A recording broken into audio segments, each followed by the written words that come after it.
मुझे आज भी वो भयानक रात अच्छे से याद है, जिस वक्त मैं अपने दोस्तों के साथ इसी नदी के किनारे घूमने गया था। 4 साल पहले मैं अपने दोस्तों के साथ कार से इसी नदी के किनारे से गुज़र रहा था। फिर अचानक ही बीच सड़क पे हमारी गाड़ी ख़राब हो जाती है। अरे भैया, इस गाड़ी को क्या हुआ अब? अरे मुझे भी नहीं समझ आ रहा इसको क्या हुआ। मैंने इसकी कल ही सर्विस करवाई थी और आज सुबह ही इसमें अच्छे से पेट्रोल डलवाया था, पता नहीं अचानक कैसे रुक गई। वो सब तो ठीक है, पर अब हम वापस घर कैसे जाएंगे? हमें तो आज रात घर पहुंचना था और इतनी बारिश में हम कहाँ रुकेंगे? अरे भैया, ऐसा करते हैं ना कि यहीं रुक जाते हैं। वैसे भी यहाँ आसपास कोई गांव तो होगा ही। इतनी रात में हमारा कहीं जाना, वो भी कार की इस हालत में, ठीक नहीं होगा। और ऐसे ही हम लोगों ने उस रात वहीं रुकने का प्लान बनाया। तेज़ बारिश के कारण हमने अपनी कार को वहीं छोड़ा और हम चारों ही तेज़ी से भागने लग गए। भागते भागते हम चारों एक ऐसे घर पे जा पहुँचे जो जंगल के बीचों बीच था और उसके खिड़की दरवाजे सब खुले हुए थे, मानो कि उस घर को पहले से ही पता हो कि हम वहाँ पे आने वाले हैं। भैया, मुझे यहाँ ठीक सा नहीं लग रहा, चलिए ना कहीं और चलते हैं। अरे अब इतनी रात में कहाँ जाएगी तू? और वैसे भी देख रही है बाहर कितनी तेज़ बारिश हो रही है, आसपास तो कोई घर भी नहीं दिख रहा है। हाँ दीदी, बिल्कुल सही कह रही हैं। अब ये घर हमें मिल गया है, इसमें ही जैसे तैसे रात काट लेते हैं, सुबह देखेंगे कि हमें कहाँ जाना है। पर मेरे ये शब्द ही मेरी गलती के सबसे बड़े कारण बन गए। उस घर के एक कमरे में मेरी दीदी और मेरी दोस्त सो गई और उस घर के दूसरे कमरे में मेरे दोस्त का भाई और मैं सोने चले गए। पर ना जाने क्यों काफ़ी देर लेटने के बाद भी मुझे वहाँ पे नींद नहीं आई। उस गर्म मौसम में भी एक अजीब सी ठंडक थी वहाँ, जैसे मानो एक असहज सर्दी हो। कुछ देर बाद मुझे नींद आ जाती है और मैं और केशव दोनों ही सो जाते हैं कि अचानक मेरी दोस्त की नींद खुल जाती है और वो ये महसूस करती है कि उसको बहुत तेज़ी से प्यास लगी है और वो फ़ौरन पानी पीने के लिए वहाँ से उठकर चली जाती है। लेकिन फिर अचानक से एक भयानक आवाज़ आती है। उस आवाज़ को सुनकर हम लोग तुरंत खड़े होकर इधर उधर देखने लग जाते हैं। भाई, ये आवाज़ कैसी आई? और ये ऐसा लग रहा है जैसे किसी के चिल्लाने की आवाज़ है। हाँ भाई, ये किसी के चिल्लाने की आवाज़ है। मुझे तो पहले ही लग रहा था कि ये घर ख़तरनाक है। चल यार, हम चलते हैं और चल के ढूंढते हैं कि ये किसकी आवाज़ है। इस घर में हम चारों के अलावा है ही कौन? मेरी दीदी भी तुरंत जग जाती हैं। उस चीख को सुनते ही वो दोनों भाग के किचन की तरफ बढ़े और वहाँ पर जाकर उन्होंने देखा कि कोमल एक कमरे में घबराई हुई पड़ी हुई थी। तू ऐसे घबराई हुई यहाँ पे क्यों बैठी है? और तू इतनी तेज़ चिल्लाई क्यों? हम लोग भाग के यहाँ पर आए।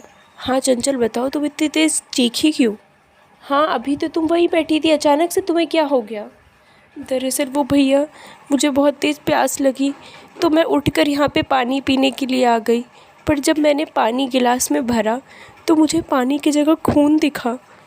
जब केशव कप के अंदर झांकता है, उसको तो कप में सिर्फ पानी ही दिखता है, उस कप में कोई खून नहीं था। कोमल, इसमें तो सिर्फ पानी है और कुछ नहीं। बाबू, लगता है तूने कोई बुरा सपना देखा होगा और वही चीज़ तेरे दिमाग में चल रही होगी, इस वजह से तू डर गई। हाँ, और अब वैसे भी काफ़ी रात हो गई है और अभी भी मौसम ठीक नहीं हुआ है, इसलिए चलिए अपने अपने कमरे में सब लोग सोने चलते हैं। भैया वहाँ पे कुछ देर रुककर पानी पीते हैं।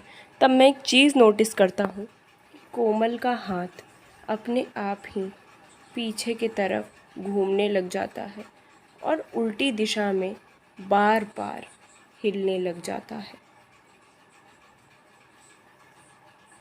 ये तुम्हारे हाथ में क्या हुआ? क्या हुआ? सब ठीक तो है? ठीक तो है मेरा हाथ, मेरे हाथ को क्या होगा? पर मुझे तो उसी समय से कुछ गड़बड़ होने का आभास हो गया था, क्योंकि कोमल ऐसी लड़की थी ही नहीं जो ऐसे फालतू का बचपना करे और कहीं भी अपना हाथ निकाल के घुमाने लग जाए। दीदी और भैया दोनों अपने कमरे में चले गए, पर ना जाने क्यों कोमल उसी जगह को बार बार देख रही थी जिस जगह पे वो डर चुकी थी। मुझे ये चीज़ थोड़ी अजीब लगी क्योंकि कोमल एक प्रैक्टिकल लड़की थी, एक हंसमुख स्वभाव की। उसका ये बर्ताव मुझे कुछ जमा नहीं, इसलिए मैंने तुरंत ही पूछ लिया, क्या हुआ कोमल, सब ठीक तो है ना? तुम बार बार नीचे की तरफ क्यों देख रही हो? कुछ नहीं, तुम चलो कमरे में। वो मेरा कुछ सामान यहीं कहीं गिर गया था, जब मैं डर गई थी ना तो मैंने हड़बड़ाहट में अपनी एक चीज़ यहीं पे छोड़ दी, बस मैं वही देख रही थी, तुम चलो। पर न जाने क्यों उसकी बात में मुझे कहीं ना कहीं एक झूठ दिख रहा था। रूम में जाते ही कोमल के भैया तुरंत सो गए थे, पर मैं अभी भी कोमल के अटपटे बर्ताव से परेशान था और यह सोच में डूबा हुआ था कि आखिर कोमल को हो क्या गया है। उसने ऐसा बर्ताव तो पहले मुझसे कभी नहीं किया। और उसी टाइम मैंने फ़ैसला किया कि मैं उसके कमरे में जाके एक बार उसको देख लूँ कि सब कुछ ठीक तो है। और मैंने तुरंत ही उठ के कोमल के कमरे में जाकर उसको देखने का फ़ैसला किया। और जैसा मैंने सोचा था वैसा ही हुआ। जब मैं उनके कमरे में गया तो कोमल तो वहाँ पे थी ही नहीं। मैंने कोमल को चारों तरफ देखा पर वो मुझे कहीं नहीं दिखी। मैं इधर उधर देख ही रहा होता, उतने कोमल पीछे से आती है और मुझे एक लात मारती है। तुमने मेरे पीछे क्यों लात मारी अचानक से? मैंने क्या किया था जो मुझे पीछे लात मारी? अरे वो मैं नीचे पानी पीने गई थी, पर जब मैं ऊपर आई मैंने देखा मेरे कमरे में कोई है। मुझे नहीं पता था कि तुम हो, क्योंकि इतना अंधेरा हो रहा है, कुछ दिख तो रहा नहीं है यहाँ पे। क्या तुम पानी पीने गई थी? पर अभी तो हम चारों नीचे गए थे जब तुम डर गई थी। उस टाइम पे तो तुमने पानी भी पिया था और सब कुछ किया था, तुम पानी पीने दोबारा क्यों गई? अरे वो प्यास दोबारा भी तो लग सकती है ना, तुम भी कैसे फालतू की बात कर रहे हो? पर वो डर के मारे इधर उधर देखने लग जाती है।